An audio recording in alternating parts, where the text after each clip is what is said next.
I'm James, joined by Will, recapping the Red Sox sweep of the Tigers, their first sweep of the 2026 season, their second three-game winning streak. Fairly uneventful game tonight, but overall glad to get the sweep and bring some positive momentum back to Fenway after the short three-game road trip. Will, exciting game tonight. Exciting sweep tonight overall. The Red Sox were flashing the leather. Some guys continued to hit, but overall, Sonny Gray in his return off the IL with 5 strong innings, giving way to the bullpen, who was really impressive. Zach Kelly getting in and out of trouble, giving the bullpen some length. Just overall, a comprehensive win, and the Red Sox get back to Fenway, completing their first sweep of the Chad Tracy era. Yeah, same note. I want to introduce a little friend to the show for the visual watchers here. This is the closest thing that I found to a broom that's not full of spiders that I'm going to bring on the show is a rake, because we swept. This is I don't even know how to feel about this. Like, all I know about the word sweep is what I do with this. And this is actually a golf rake too, specifically. So there we go. Hey, a little bit more fitting, right? Sweep up the bunkers. Sweep up the Tigers, sweep up your bunkers. No ground under repair over here. Yeah. Good win, good sweep. And you know what? Again, like, there's a lot to dive into with tonight's game. Again, I think it was a lot prettier to the eyes than what the box score might tell. And I do want to dive into some of those numbers that jumped out tonight, but results speak for themselves. This is exactly the game that the front office and Craig Breslow promised us. Pitching and defense are going to win games. And again, 4-0 shutout for the sweep. Yeah. I also love seeing that momentum from yesterday's game kind of carry over, that kind of confidence at the plate, that kind of confidence in the field too, right? Willier diving for that ball, loaded bases, 2 outs early in the game. I'm not saying he wouldn't do that if yesterday didn't happen. Gold Glove Willie, baby. Gold Glove Willie. Gold Glove. And that is a ballsy play, and it paid off. And I just love that. I love that. It's a little more steam behind the engine tonight. Yeah, absolutely. And honestly, that might have been the play of the game. Like, think about how uneventful the game was. And defense kind of dictated this game for the Red Sox on both sides of the ball. The catch by Willier in the first inning, and then Durbin getting new life on that 2-run, on that double in the second inning when Torkelson kind of alligator armed it. He short armed it, didn't catch that foul pop. Next pitch, he makes them pay. And then the error by Colt Keith on that ball that Narvaez hit, it scored 2 runs. That was essentially your ball game right there. Defense on both sides of the ball dictate for Detroit, and then for us dictating the game. Absolutely. And again, it was a lot of the big names. Sadon had, I believe, 1 or 2 sliding catches. Willier was like he was spending more time on the grass than he spent on his feet tonight. But that catch in the 8th inning was great too. That was awesome. It kind of just sealed the deal for sure. And I do want to mention too, the Sox striking out 15 times to the plate. It's like you're going to need Gold Glove caliber defense around the entire field if we're going to be seeing these double-digit 15 strikeout kind of games. It's crazy. Yeah. Crazy. And, Flaherty obviously went 5, and he cruised through the first 3 and then ran into a little bit of trouble, but he had 10 strikeouts through 5. And it's like, it was really surprising to see like how the team was still continuing to somehow stay in this game despite the volume of strikeouts. It's been a bugaboo for the team all year. You look up after, I think, 7 innings, they struck out 13 times. You don't expect them to be winning that game, let alone Detroit to have no runs. I know it doesn't dictate both sides of the ball, but you would have thought the Red Sox would only have one or 2 runs, but obviously they took advantage on the error, and that ball was smoked by Narvaez too. Granted, should have been fielded, just ate up Keith at third. But yeah, the strikeouts continue to be a trend in the wrong direction, but we're not going to harp on that tonight. We're going to harp on a lot of the positives. Really want to start with Sonny Gray. He was fantastic in his return from the injured list. 5 strong innings, and he knew he was going to be ready to go. Didn't need a rehab start. That's a veteran that's been there and done that. Only 2 strikeouts, but only walked 2, scattered 4 hits. I think if it were up to him, he probably would have gone out to the 6th, but Tracy said prior to the game he was going to be on a pitch count tonight, and that's a smart move to make. First start coming back from an injury. What was that, on Patriots Day? So it's been 2.5 weeks since he's pitched in a major league game. Definitely the smart move, but a move with Crochet on the IL and with Suarez, maybe an IL trip pending, maybe not, his status TBD for this weekend. The Red Sox rotation really needed his presence back, and he stepped up and answered the call in a big way. Absolutely. And they mentioned it toward the end of the broadcast, at least I believe it was O'Brien who mentioned it too. Chad Tracy has game planned around bullpen usage perfectly in the last handful of games coming into the series, which allowed not Flaherty, I'm sorry, Gray, to only go the 5 innings with the 78 Yep. pitches. And you didn't need to stretch him any further and risk anything further. Just go straight to the bullpen. And they did their job, like you mentioned at the top of the show. Simonejo was unreal. Two It was strikeouts, awesome. three strikeouts in two Great day. innings. Yep. Yep. And it just absolutely just dominated too. So that was really great to see too. And again, I don't think I could have asked for anything more from Sonny Gray tonight. Absolutely. And then Weissert and Kelly come in and do their job. Kelly walked two in the eighth, but, struck out the final two batters, was able to get out of that jam. Then Weissert, doing his job in the ninth inning, saving Whitlock and Chapman, which is big with no off day tomorrow. 4-game series against the Rays, who are going to be about to be a half game back of the Yankees. For both the division and best record in the American League. So some positive momentum, beating up on a Tigers team that's reeling a bit right now, obviously with the Scooble injury. They made Valdez look like a clown last night, total loser behavior. A 6-game suspension was issued today. He immediately appealed it, and it was reduced to 5. So really, it won't affect him because he'll just skip a turn and go right after that 5-game suspension. That's usually how it works for pitchers. A suspension also came down for A.J. Hinch. That's typically how it goes with the manager, even though you could tell in his comments after the game that he was only agreeing with Valdez because Valdez was on his team. He Yep. could you could tell he was not pleased with that, but he got a 1-game suspension, just served it immediately tonight. But overall, the Tigers still trying to find their footing. But a really impressive performance by the Sox. And McGonigal and Green have both been hitting the ball really well. But aside from that, they've left some stuff desired offensively, looking for guys to step up. But it was an opportunity that the Red Sox had in front of them in a weaker part of their schedule right now, and they were able to take advantage.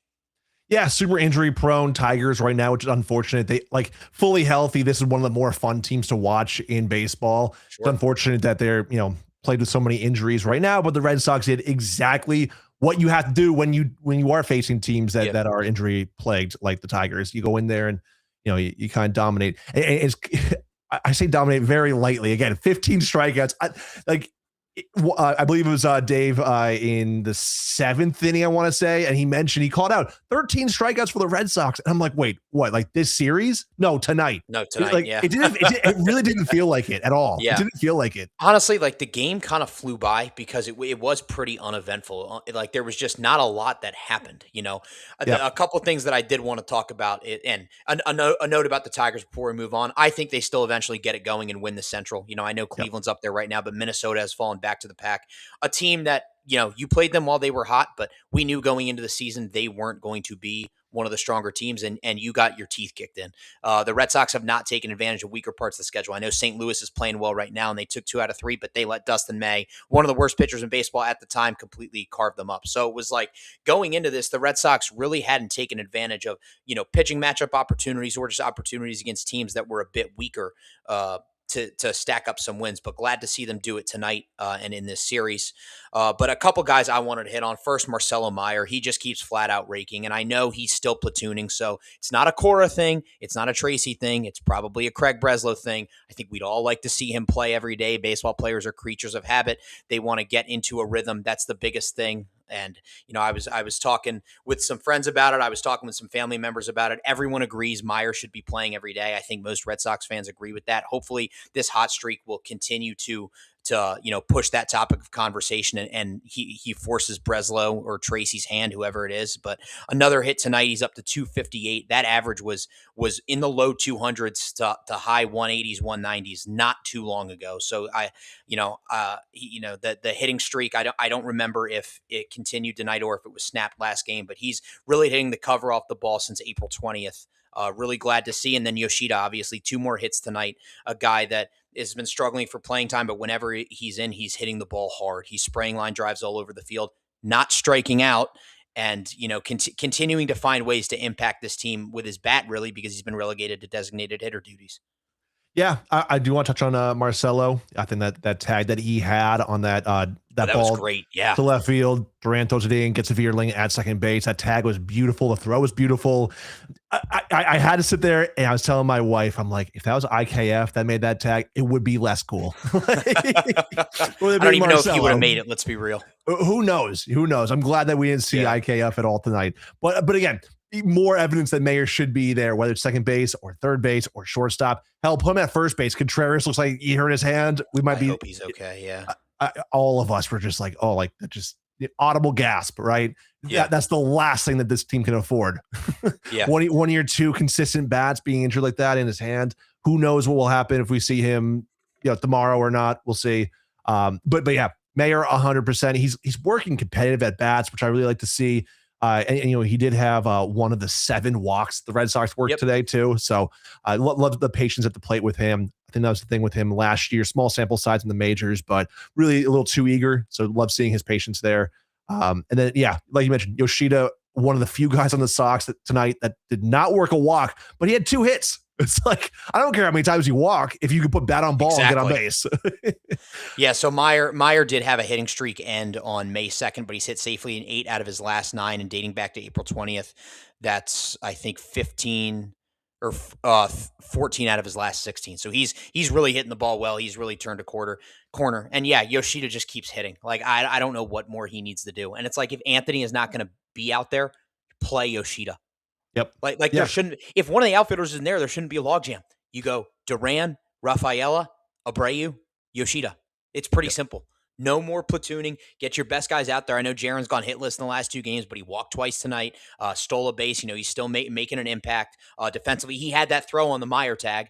So it's like if one of them is hurt, it's pretty simple. Just play the other 4. We don't need Monasterio. We don't need IKF. We don't need anyone else taking their playing time. It's like get your best bats in the lineup because I think we can all agree the season has been pretty bad thus far. Not pretty bad. It's been horrible thus far.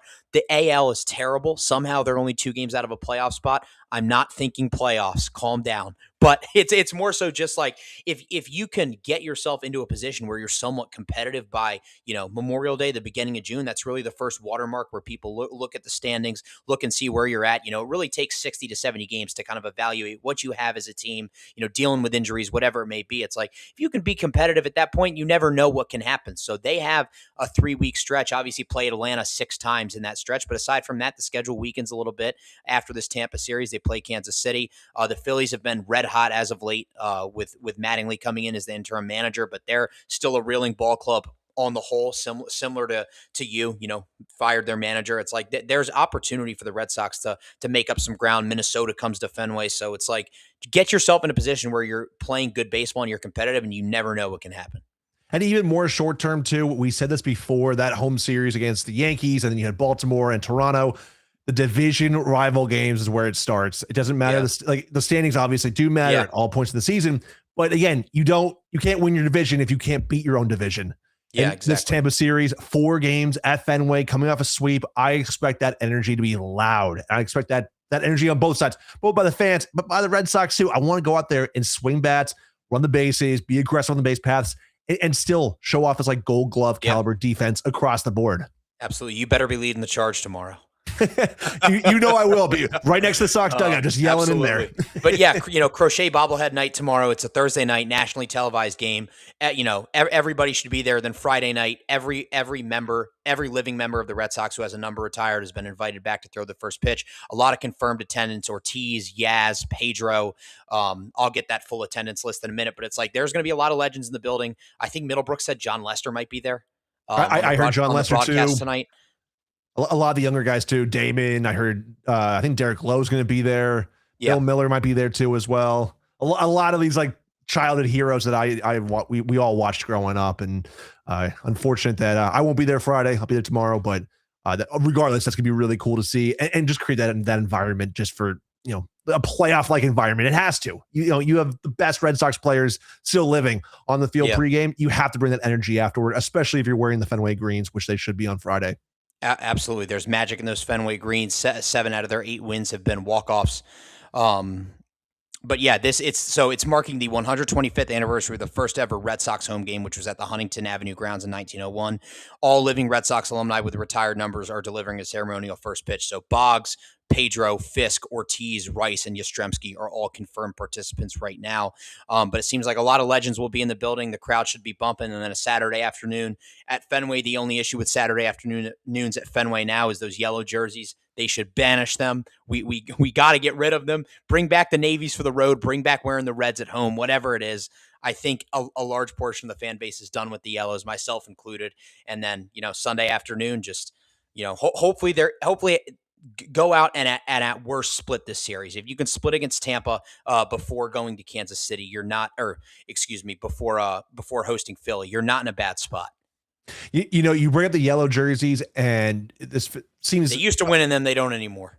it just seems appropriate to bring this up after the Tigers series. I think it was game one of the series when a Red Sox alum, Zach Short, was playing for the Tigers. I believe they have since DFA'd him since game one of the Red Sox Tigers series. For some reason, Zach Short played 2 games with the Red Sox, and one of them were in those yellows. And I don't know what made me think of it, but the second I heard that name, I just think of him in the yellows and think about how awful and desperate we were for any kind of infield talent back then, to where we had Zach Short. Was that playing. 21 when they had that COVID purge where it just took out everyone? I actually have his stats up, so yeah, this is cheating, but it was 2024 actually, more recent. Oh, okay. Yep. Yeah, but the Tigers were wearing their Motor City Connect jerseys on Monday night, and I saw a tweet. I think it was from a Tigers beat writer. I'm not sure who it was, but he was like, "Can you imagine Ty Cobb or Al Kaline?" Oh no, it was Bob Ryan actually. It was Bob Ryan from the Globe. Could you imagine? It was Al Kaline, Ty Cobb, and I think Alan Trammell. The 3 guys that he dropped wearing one of these uniforms, and it made me think like, yeah. I can't imagine Ted Williams or Yaz or even I know recent even Ortiz or Pedro wearing the yellow jerseys. Like, it's just not the Red Sox. The greens, we've always rocked greens on St. Patrick's Day. It's a different shade of green, but it's the Fenway green with the monster, so it makes a lot more sense. Like, that's a lot more fitting. But I can't imagine a Ted Williams Photoshop or a Jim Rice Photoshop, Wade Boggs, whoever you name it, Carlton Fisk in the yellow jerseys. I have always loved, since City Connects became a thing, seeing fans at Fenway with a yellow number 9 jersey or a green 34 jersey. Never wore it. Yeah, that's always something that I like. Good for you if you want to do it. I personally could never do it.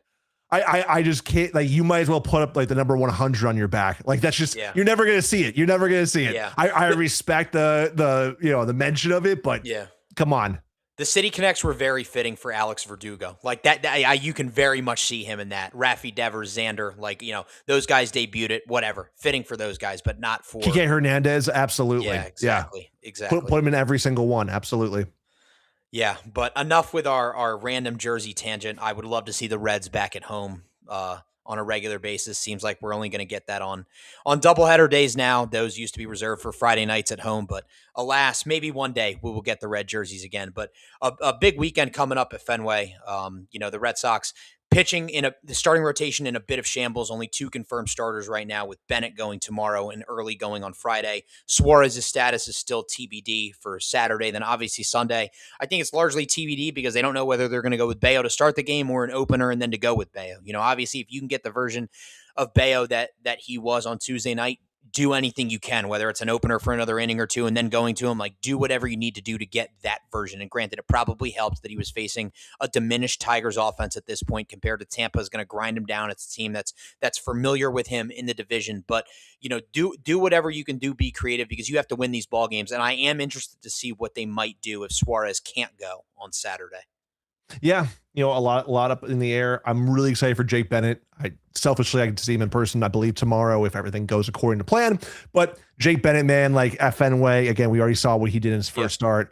Excited for him. But yeah, I'm in the same boat. If Bayo is able to do what he did in game 2 of this series, obviously very different lineup, a little bit more explosive as of right now in terms of offensive ability.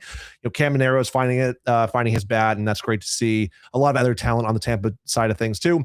But if Bayo can replicate what he did, even to some degree, maybe not 7 innings, but put him in that opener role, have him eat some innings against that lineup, I think it will go a long way, especially at Fenway and against a division rival too. At least in my book, if we can see something similar, that's going to go a long way with me. Yeah, and Bayo in his career is 3-4 against Tampa Bay with a 5.01 ERA and 44 Ks in 9 appearances. So not exactly what you're looking for, but again, inflated by a couple of outings, and a team like the Rays obviously is, organizationally, they're very good on the pitching development side. They're very good at picking things up. Kevin Cash, one of the best managers in the game. So, we'll see. It's gonna be a tough series, and obviously Junior Caminero has not fully got it going yet. I am a bit worried that this is going to kind of set him. Not that he's been bad, but he has not been the guy that he was last year. I am a bit worried that coming to Fenway with the short wall and left will really kind of get him going, especially against, at least two lefties, maybe three. Yeah, Caminero. I mean, I'm looking at my stack of Junior Caminero rookie cards I have over here off camera. He is my guy, non-Red Sox guy coming into this season, buying a ton of his cards. Awesome guy. Tons of potential too. If he wasn't playing in Tampa, he would be the face of the MLB. I love what Junior brings to the table. I'm kind of with you. I'm waiting for him to just click, and once he clicks, it's gonna be that's gonna be a nonstop train. Yeah. And you're right. Here's ballpark like Fenway too. Let's hope it's not this weekend, but they have other talent on that team too. Chandler Simpson's probably one of my favorite headliner players to watch just for that speed. That speed is crazy. Yeah, he's definitely had a bit of a downturn lately. Still having a solid season overall, but I'm sure he'll find a way to get on base and just run wild on the Red Sox as some guys have been prone to do this season. So we'll see how that goes. One thing I wanted to touch on Bayo before we completely shift off was his pitch usage from the outing last night. So the sinker usage was down almost 20%, 57.1% usage in that Toronto start, was down to 37.2 usage last night. Still his most used pitch, but it was down significantly. The cutter had been his second most used pitch the entire season. It was 22.4 in his last outing, down to just 4.8 against Toronto, and last night 9.6. The last two starts really has not been using it. The sweeper and the four seamer have been about the same, around 14 to 15% usage. And those are both upticks from what it had been previously. And then the changeup is taking a bit of an uptick too. That was the curveball. That was at 11.7% in his last start last night. So we'll see how Bailey continues to dictate the pitch usage for him. But whatever's working, maybe don't rely on the cutter so much, because then it just becomes the sinker, because then you become so much more predictable. Guys can sit on that. Guys can sit on the velo, and it just becomes kind of a nightmare. Yeah, and again, especially coming out like we were mentioning too, game 2 of this series, the key to Bayo is building the confidence, not only for us as a fan base watching him, but for himself. If he's not confident with a pitch, don't force it.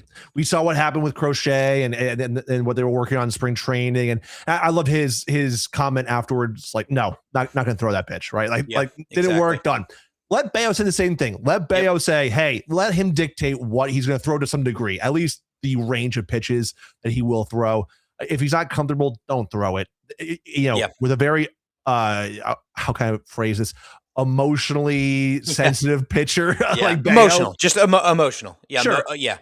Whether that's a good or a bad thing, right? Yeah. Emotional pitcher overall. One bad pitch to one wrong hitter, like Caminero, like Diaz, like some of the guys on Tampa, can really set him off and not for the best.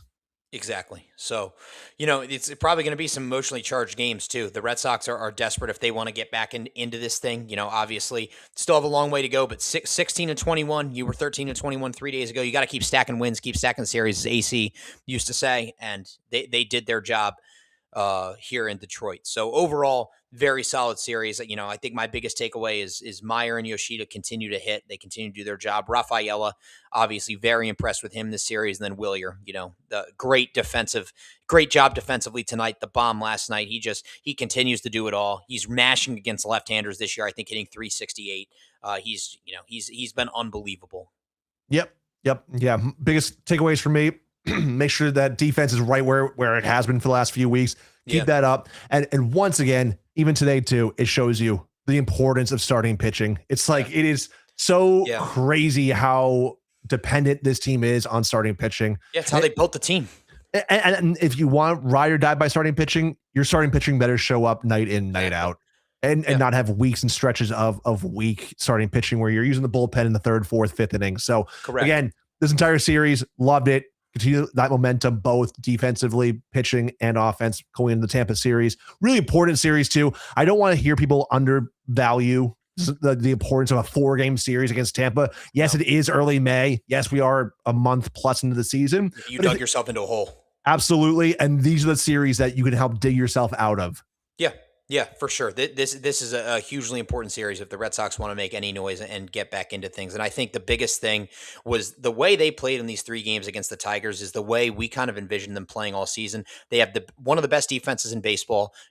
Not just in this series. Overall, you look at the metrics, one of the best defenses in baseball. The starting pitching pitched really well, and the offense came up with timely hitting, and they didn't let up. They continued to hit, they continued to tack on, and it was really impressive. But I think what this shows about the season was, the defense has been bad the last 4 years, but if you can't hit, it doesn't matter. Maybe they were right to just punt on the defense. Not actually, that was very infuriating, but it was like they had a terrible defense, but they could hit, especially last year. They could hit, they were pitching well, especially at the top of the rotation, and that's ultimately what won them a lot of games.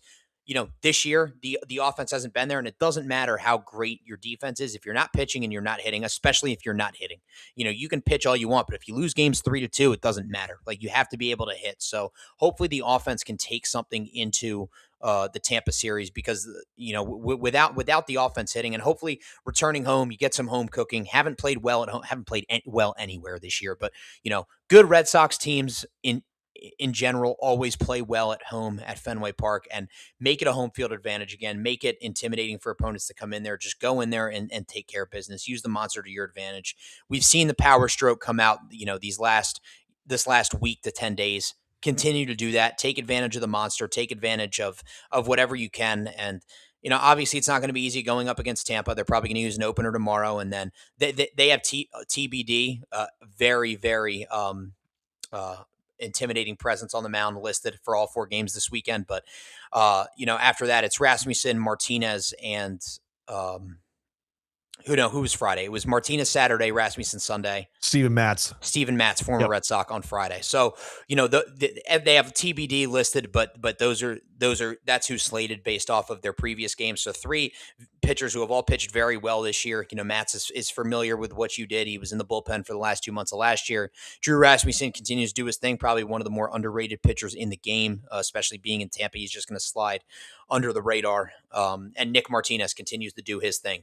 So it's going to be tough. It's not going to be easy. And talk about starting pitching and offense winning games. The Rays do and are built exactly the way that you built yourself this year. And we shouldn't be building ourselves like the Rays. We have a lot more resources and we can do a lot more. But the way they play, they're managed well. They do the little things right. They're going to take advantage. I mean, they pantsed the Giants this weekend. They did all the little things right. They ran circles around Tony V, and another impressive series win for them this week. And now they're a half game back behind the Yankees. Yeah, and again, I look at the lineup and the expected pitching matchups. Steven Matz is the kind of guy that I see another one of these like Dustin May type of guys that, like, I don't want to undermine any of those pitchers. Yes, Martinez is up there, Rasmus is up there, but again, we can't go into this series thinking, oh, okay, TBD, or sorry, opener / bullpen game, then Steven Matz. No, Matz is pitching well. Absolutely, as he should be, and as we have seen, except for when he was kind of with the Red Sox. But let's think Cardinals, Steven Matz, right? Yeah, exactly. But I just don't want to see one of these things where Steven Matz comes in and wipes the floor. That's the kind of pitcher that I expect us to get some swings off of, some offense off of, and set the tone too. Yeah.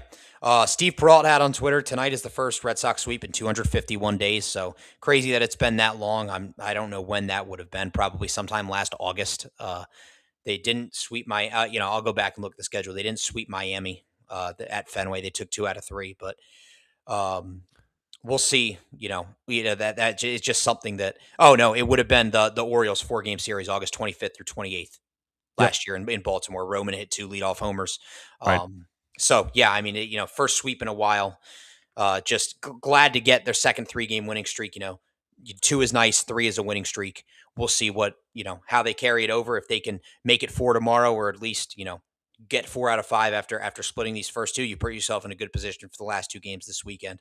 Another note: Gabrielle Starr had this on Twitter. Tonight was only the 4th win in Red Sox history in which they struck out 15 plus times and were held to no more than 4 hits. The previous 3 times were June 23rd, 2023 at the White Sox, April 28th, 2021 at the Mets, and all the way back to September 5th, 1905 against the A's. I'm sure everyone remembers watching that game and remembers exactly where they were and what they ate for dinner that night. But only 3 other times in history, and the previous 2 being so recent, and then obviously you go back a long way. But it just shows the kind of feast or famine offense right now. Last night obviously scoring 10 runs, but overall just it's coming in bunches. Yeah. Again, sweep, we win, great. peel back the mask, and there's a lot of ugly under tonight's game. Yeah. We've already harped on it enough, but turn around, carry that momentum. There's three very big injuries that I'm hoping that we get some good updates on. One being Contreras, which again, that looked He like just stayed in one. the game, so that helps. Absolutely. He's in the game.